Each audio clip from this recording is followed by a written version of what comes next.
Hi friends, I am your host Mr. Sunshine and once again I welcome back to you all on my English learning platform English Shine. So friends, आज हम बात करने वाले हैं class 8 के next chapter के बारे में जिसका नाम है my earthquake experience in Tokyo. आप देख सकते हो चैप्टर यहाँ पे मेंशन है my earthquake experience in Tokyo. So इसी चैप्टर को आज हम लाइन बाय लाइन एक्सप्लेनेशन करेंगे और जानेंगे इस चैप्टर के बारे में पूरे डिटेल से।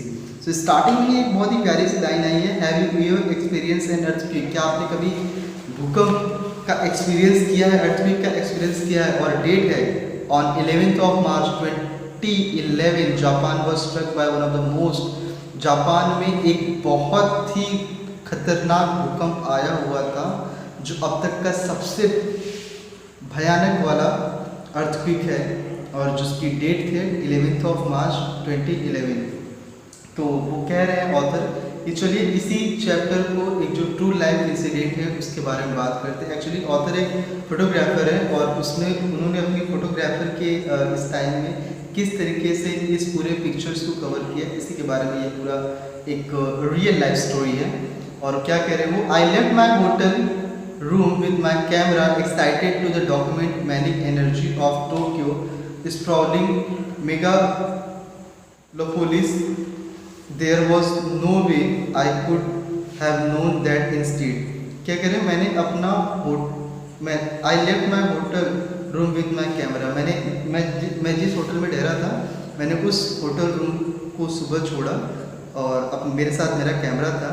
और किस लिए? Excited to document manic energy of Tokyo spreading megalopolis. वहाँ पर जितनी सारी लोगों की एक्टिविटी है, ठीक है, उस लार्ज एरिया को मैं कवर करने के लिए मैं वहाँ पर पहुँचा। वो बहुत बड़ा शहर था और उस बड़े शहर के बड़े से लोगों को कवर करने के लिए मैं अपना कैमरा लेके मैं वहाँ से निकला। There was no way I could have known that instead I would in taking pictures of one of most frightening days of my life. मुझे देयर वॉज नो वे, मुझे कुछ नहीं पता था, I could have known that instead कि वास्तव में क्या होने वाला है। I would have end up taking pictures, और मैं आज किसी इस तरीके की पिक्चर्स को लेने वाला हूँ जो मेरी जीवन के सबसे फ्राइटेंड, सबसे इंटरेस्टिंग, सबसे ज़्यादा सरप्राइजिंग, सबसे ज़्यादा आप ये कह सकते हो कि मेमोरेबल डे में से होने वाला है। काफ़ी भयावह था वो। आई had just emerge from valley of Tokyo metro station for floors beneath Shinjuku station. क्या कह रहे हो? आई had just emerge from valley from Tokyo metro station. अभी जस्ट ही मैं निकला हुआ था valley of the Tokyo metro station से, वहाँ पे टिकट लाइन में 4 फ्लोर्स बेनेथ शिंजुकू स्टेशन, जो कि दुनिया का सबसे बिजिएस्ट स्टेशन है। Thousand of commuters and tourist jam parallel train platform and the shops of arcade. क्या कह रहे हैं वो कि उस शिंजुकू ट्रेन स्टेशन पर, जो कि दुनिया का सबसे वेस्टर्न ट्रेन स्टेशन था, वहाँ पे हजारों की तादाद में पर्यटक और टूरिस्ट थे और वो पूरा का पूरा ट्रेन स्टेशन पूरा जाम था। इट वॉज अराउंड 3 PM, ये दोपहर के लगभग 3 बजे हुए थे। I was lined up at the bullet train ticket counter to inquire about the trip to Nagoya, some 200 miles southwest of Tokyo, to shoot some photos there the next day। और वहाँ पे मैं बुलेट ट्रेन की ticket counter में ticket लेने के लिए खड़ा था और मैं इंक्वायरी पूछताछ कर रहा था। किस लिए? कि मुझे टोक्यो से 200 मील साउथ वेस्ट में एक जगह है नागोया, जहाँ पर मुझे पिक्चर्स क्लिक करने थे। It was then that I felt ground move under me slightly. It was almost imperceptible। और उस वक्त मैंने अचानक महसूस किया कि ज़मीन थोड़ी सी हिली है और ये लगभग बहुत ही, इट वॉज ऑलमोस्ट इम्परसेप्टिबल। मतलब वो क्या कह रहे हैं कि बहुत ही स्मॉल था, मतलब एक सिर्फ क्षणिक एहसास था और एक हल्का सा एहसास था, like Subway rumbling through tunnel for beneath my feet. और ये मुझे कुछ इस तरीके से लगा कि जैसे शायद ट्रेन गुफा के भीतर प्रवेश कर रही हो तो मेरे पैरों पर कुछ कंपन सी हुई हो। आई इग्नोर्ड इट, मैंने उसे इग्नोर किया। As did everyone around me, जैसा कि मेरे आसपास के लोगों ने किया। देन सेकेंड्स लेटर, तभी एक दूसरे सेकेंड पश्चात अ वायलेंट शडरिंग, एक तेज गड़गड़ाहट हुई। Things started crashing to the ground and sign hanging from ceiling began swelling violently. और इसके बाद क्या कह रहे हो, तभी अचानक आसपास की चीज़ों में जो ज़मीन है वो अचानक क्रैशिंग, फटने लगी, उनमें से आवाज़ें आने लगी। और जो sign hanging from ceiling began swinging violently, और जो साइन बोर्ड्स वगैरह लगे हुए थे वो भी अब क्या करें, झूलने लगे थे। I looked at an elderly man next to him, मैंने अपने सामने एक वृद्ध पर्सन को देखा। I smile back at me and said one word, earthquake. मेरे सामने एक पर्सन बैठा हुआ था जो कि मेरी तरफ देख के मुस्कुराता है और एक कहता है एक शब्द में, ये अर्थक्वेक है। I ran for the door about 6 feet away, मैं दरवाजे की तरफ भागा जो मुझसे 60 फीट की दूरी पर था। The ground was shaking so violently that it was difficult to run in straight line like trying to speed across deck ship being test by swells. और क्या कह रहे वो कि मैं वहाँ जो डोर मेरे पास थी वो लगभग मुझसे 60 फीट की दूरी पर थी और मैं किसी तरीके से उस जगह पर, उस दरवाजे पर पहुँचना चाहता था। लेकिन ये कुछ इस तरीके से था जैसे मैं एक समुद्र वाली नाव पे हूँ, बोट पे हूँ, जो कि मुझे क्या कर रही है, यहाँ वहाँ हिला डुला रही है। जैसे समुद्र में जो नाव आती है वो बड़ी बड़ी लहरों के साथ क्या होती है, एक जगह स्थिर नहीं रहती। My heart was pounding when I reach the street and darted for large park surrounded by skyscrapers. और उसके बाद मेरा जो हृदय था वो क्या हो रहा है, वो बहुत ही ज़्यादा धड़कने लगा जब मैं किसी तरीके से सड़क के किनारे आया। And darted for large park surrounded by skyscrapers, और लंबी लंबी जो वहाँ पे इमारतें थी वहाँ से मैंने किसी तरीके से एक खुले मैदान में अपने आप को पाया। क्योंकि वो कह रहे हैं ना कि वहाँ पे जापान वगैरह में बड़ी बड़ी इमारतें हैं और खुले मैदान काफ़ी कम है। My mind replaying the image of the World Trade Center crashing to the ground, और मेरे दिमाग में क्या चल रहा था, replaying the image of the World Trade Center crashing to the ground, जैसे कि World Trade Center crashing to the ground, वो क्या कर रहा है, crashing, पूरी तरीके से जमीन पे धराशायी हो रहा है। The noise was unreal, you could hear the building crack and groan as they shook their foundation, और ये आवाज़ें कुछ अवास्तविक थी। आप बिल्डिंग के क्रैक होने की आवाज़ें सुन सकते हो।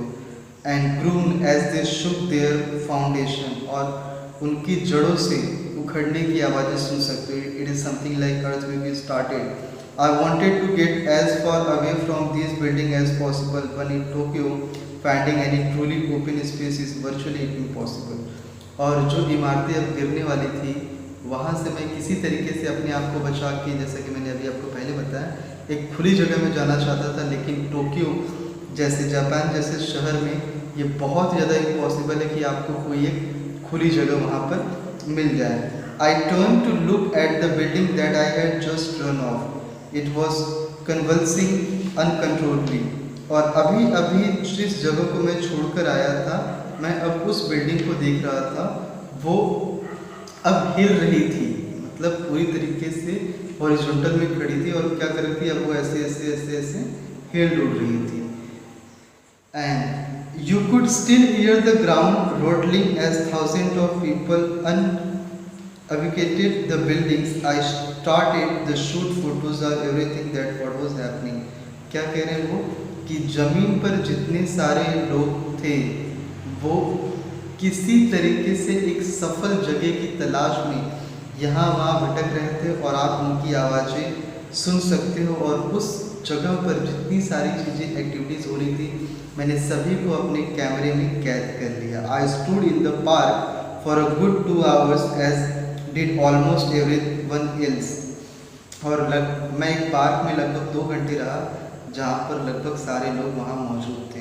During this time the ground continued to tremble albeit less violently, और इस दौरान जो ज़मीन थी वह लगभग हर वक्त क्या कह रही थी, यहाँ से वहाँ काँप रही थी, उछल कूद कर रही थी। I would find out later that afternoon the quake was magnitude 8.9, the strongest earthquake to hit the Japan in recorded history. और उसके बाद लगभग दोपहर के वक्त मुझे ये पता चला कि 8.9 मैग्नीट्यूड वेक्टर पे अभी तक का सबसे स्ट्रॉन्गेस्ट अर्थक्वेक जापान में आया था। सम पीपल वर विजिबली शेकन, लगभग कुछ लोग अपनी हिम्मत ही हार चुके थे। There were a few women crying, people pointing up at the building as they shook, but many other appeared calm and relaxed। बहुत सारी जो औरतें थी वो रो रही थी, जो वहाँ के लोग थे वो उस बिल्डिंग की तरफ इशारा कर रहे थे जो कि वहाँ पे हिल डुल रही थी, लेकिन बहुत सारे लोगों को मैंने काफ़ी वहाँ पे काम और रिलैक्स देखा। Making my way back to my hotel was an epic journey. अब राइटर अपनी जर्नी के बारे में बता रहा है कि अब मुझे अपने होटल के पास होटल में वापस लौटना था, लेकिन ये काफ़ी एपिक जर्नी थी, काफ़ी अलग तरीके का एहसास था। The rail system in Tokyo was completely shut down and millions were trying to make their way on foot. और उसके बाद मिलियंस ऑफ लाखों लोगों को अपने घर पैदल ही जाना पड़ा, क्योंकि टोक्यो में रेल सिस्टम पूरी तरीके से शट डाउन हो चुका था, बंद हो चुका था। The streets were gridlock, but I didn't learn how catastrophic the event had actually been until I got my hotel and turned on the news।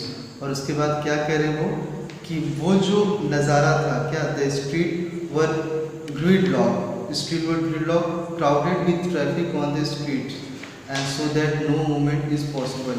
और वो स्ट्रीट पूरी तरीके से लोगों से भरा पड़ा था, लेकिन मुझे ये बिल्कुल भी नहीं समझ में आ रहा था कि इस तरीके का जो डिजास्टर्स इवेंट था एक्चुअली मैंने अपनी लाइफ में देखा जब मैंने न्यूज़ टर्न ऑन किया।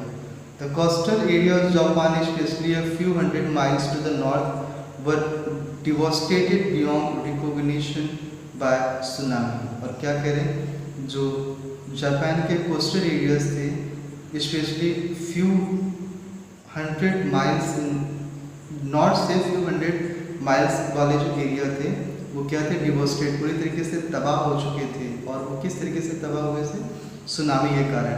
ऐसा ही राइट दिस, जैसा कि इस बारे में मैं आपको बता रहा हूँ। The aftershocks are still hitting hard and I am dry land and yet I feel seasick. और मैं अब किसी तरीके से I am dry land and yet I feel seasick. I have lived through many frighten days. I nearly drowned last year with white water rafting in Africa, but this earthquake will be forever burned in my memory as the most horrible experience at all। कह रहे हैं कि मैं काफ़ी जगहों पर रह चुका हूँ और मुझे इन सब चीज़ों का एक तरीके से मैं आदी हो चुका हूँ, और मैंने अपने जो जीवन के दिन हैं इससे भी मतलब काफ़ी भयावह तरीके से फ्राइटेन डरावने वाले दिनों में बिताए हैं। और लगभग जो अफ्रीका की वो बात कर रहे हैं कि वहाँ पर मैं लगभग डूबने ही वाला था राफ्टिंग करते टाइम, लेकिन ये जो अर्थक्वेक है ये मुझे मेरी ज़िंदगी में हमेशा एक हॉरिबल एक्सपीरियंस के रूप में याद रहेगा। I saw 100-story buildings sway like a palm tree in the wind as earth revolting beneath my feet। और वो कह रहे हैं कि मैंने अपनी आंखों के सामने एक 100-story बिल्डिंग, लगभग सैकड़ों मंजिलों वाली बिल्डिंग को एक पाम ट्री की तरह हवा में ऐसे हिलते डुलते देखा। And now I think I have seen at all. और मुझे ऐसा लगता है कि मैंने अपनी लाइफ में सब कुछ देख लिया है और अब कुछ भी देखना बाकी नहीं है। सो फ्रेंड्स, ये रही पूरी overall summary my earthquake experience in Tokyo. Okay, so अगर आप हमारे चैनल पे नए हो तो it with humble request please please please हमारे इस चैनल को आप सब्सक्राइब कर लीजिए, बेल आइकन को दबा लीजिए, जिससे आपको हमारे चैनल के सारे एनसीईआरटी और इंग्लिश के अपडेट्स मिलते रहें। तब तक के लिए आप साइनिंग ऑफ, अपना ख्याल रखिए और जय हिंद।